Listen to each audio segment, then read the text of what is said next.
One of the projects that helped launch this whole effort is a project called Patriotic Millionaires against tax cuts for millionaires. A coalition called the Patriotic Millionaires for Fiscal Strength. They say, go ahead and tax me, I'm rich.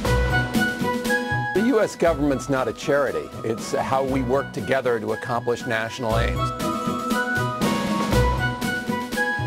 Why, in your view, is paying taxes patriotic?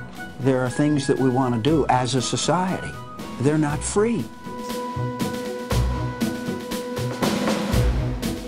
The problem is that we have structured an economy and a society that asymmetrically benefits people like me. And it's not fair, and it's horrible for business.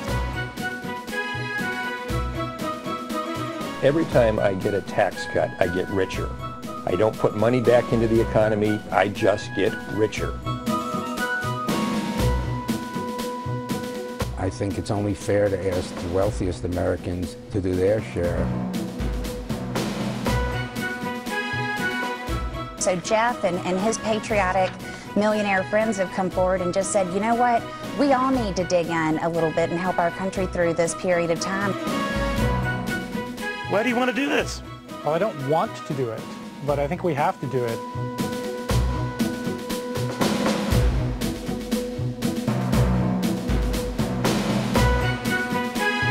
Both of you gentlemen are willing to put your money where your mouth is. What I want is a system where there's more justice and fairness for my family and I to live in.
Your group released a video criticizing politicians, including Governor Patterson, whom we just heard from in that quote, who've opposed Park 51. Right.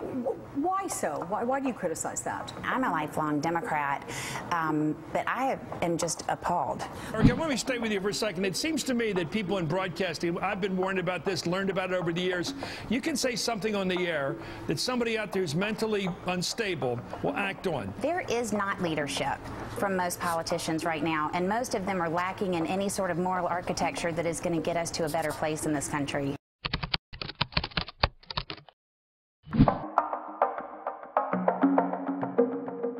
As President Obama makes his way here to New York, there are warnings that Wall Street has not at all cleaned up its act. Chanos is one of 36 insiders, experts, and former regulators, many of them Democrats, who signed a letter sounding the alarm, saying reform bills passed by the House and before the Senate don't go nearly far enough. Neither would have prevented the crisis. They will not prevent a future crisis, they wrote.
stipulate that nobody's trying to throw Grandma off the cliff. No senior believes they're being thrown off a cliff. Grandma gets thrown off the cliff. They throw the old lady off the cliff. No, Grandma off the cliff. Now we're throwing Granny off the cliff. On the other side, you run 30-second ads and say, Paul Ryan wants to push senior citizens over the cliff. Showing commercials of Paul Ryan pushing an old lady in a wheelchair off a cliff.